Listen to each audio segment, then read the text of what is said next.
Electromagnetic radiation. You've all heard about it, the dangers. What can you do to protect yourself?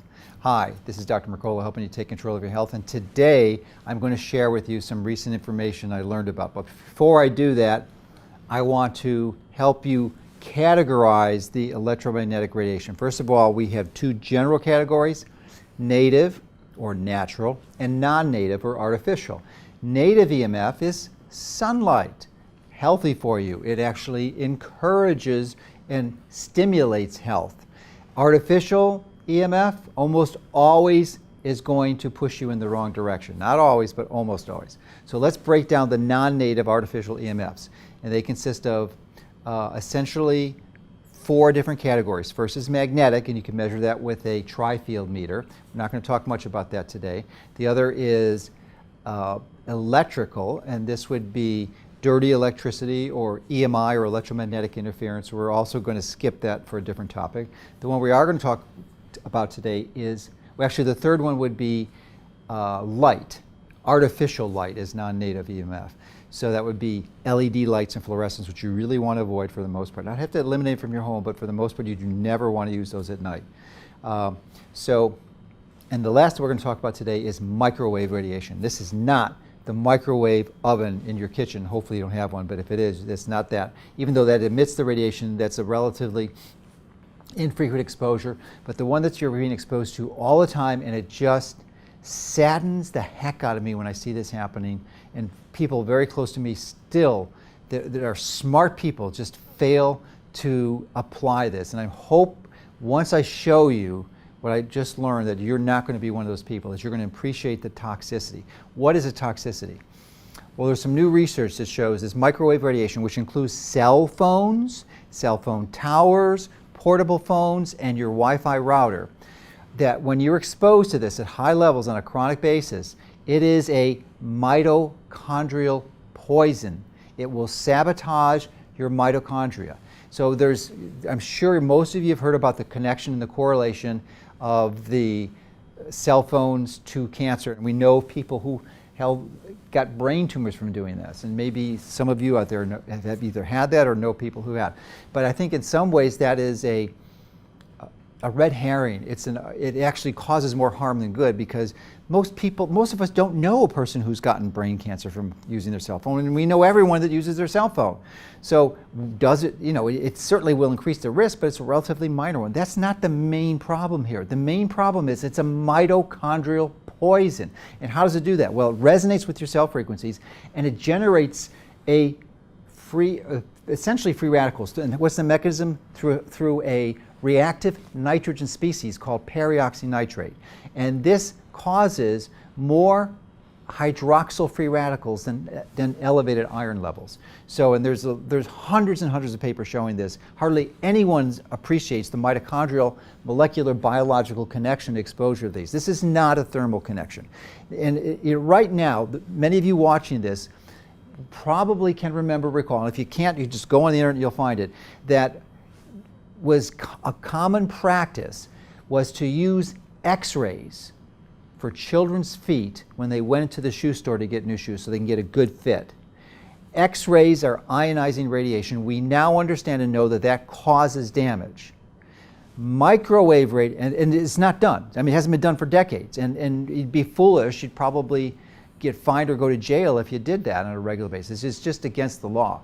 But similarly, we're going to, hopefully in 10, 20, 30 years from now, hopefully sooner, we'll understand this is a similar type of process. Now, it's not ionizing radiation. This is not going to destabilize and damage your DNA directly. It does it indirectly through damaging the mitochondria. Just like X-rays, you can't see them.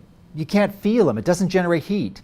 Really, the only conventional assessment of cell phone pathology being done is the thermal effects. In other words, if you put it really close to your head for a long time, it will cause a gradual heat in the surrounding tissue, and that causes some damage, but it's nowhere near the damage that the microwave radiation causes.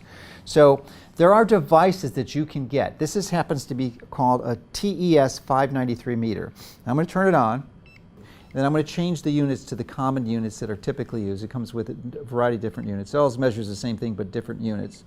So we have milliwatts per watt, and we have watts per centimeter squared, which is probably the standard measurement in the United States of microwave radiation. So this gives us an objective readout, and you'll notice that it's fluctuating because the microwave radiation from cell phones locally, Wi-Fi routers that's in this building, and cell phone towers locally are dispersed. They're digital signals, so there's not a continuous analog signal. It's pulse. So you can see it's ranging from 0.5, 0.7, 0.7, 0.6, 0.4.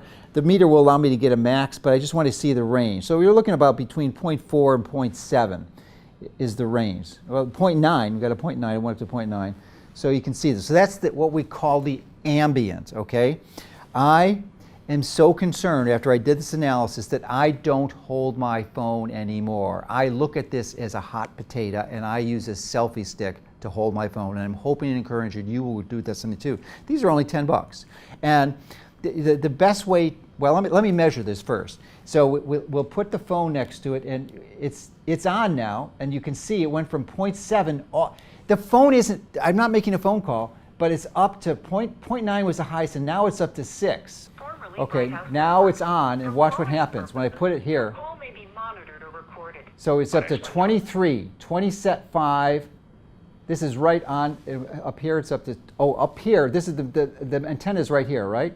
So I measure 55, 35, 114, 89, 76, 61, 70, 80. Okay, folks, 100 times higher than when I'm calling. Now watch what happens when I move away. All right, went up to 100. Now look, we're at 12, 10, 9, 5, 8. So it's still up. And now we'll go a little further. 7, under 10.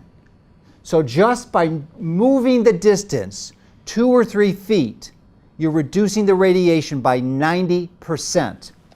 So, first of all, you use a speakerphone, right?